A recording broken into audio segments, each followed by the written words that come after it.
তুমি আমার কাছে এসো, আমি জানি এটা আমার প্রথম ছাত্র। গুরুদেব শেখার আগ্রহ নি, আজ থেকে জোর করে শেখাই। গুরুদেব আজ থেকে 15 বছর তোমার কাছে আমি তুই কম বিদ্যায় ভয়ঙ্করী। কেন গুরুদেব, আমি তোমার কাছে 15 বছর আগে আমি নিয়েছি গান। ওই তো যেইভাবে নিচ্ছি সেইভাবে গাইতি, লোক হাসবে না এমনি।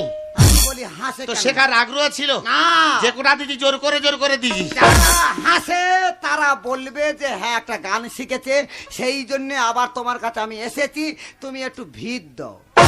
আমি যেটুকু দিচ্ছি তুই তো বাড়তি সব ঝাড়তেছি, ওই জন্য মানুষ হাসছে। না, আমি একটু ভিড় চাই। ভিড় চাই? হ্যাঁ ভিড় আমি তো দেবো, গুরুদেব। আমি তো দেবো, তাহলে তুমি কখন যাবে? কিন্তু দিনের বেলা সময় পাবো না। আবার দিনের বেলা কেন সময় পাবে না? দিনের বেলা প্রচুর ছাত্র। এত ছাত্র? হ্যাঁ, আমার প্রচুর ছাত্র। তাহলে তুমি আমার বাড়িতে কখন যাবে? এই সন্ধ্যে 6টার সময়। 6টা টু কটা? 6টা টু 9টা। ও বাবা, আগা 3 ঘন্টা। 3 ঘন্টা আমি ভিড় নেব। 3 ঘন্টা ধরে তো শেখাবো। ব্যাস গুরুদেব, তাহলে তুমি 6টার সময় যাবে।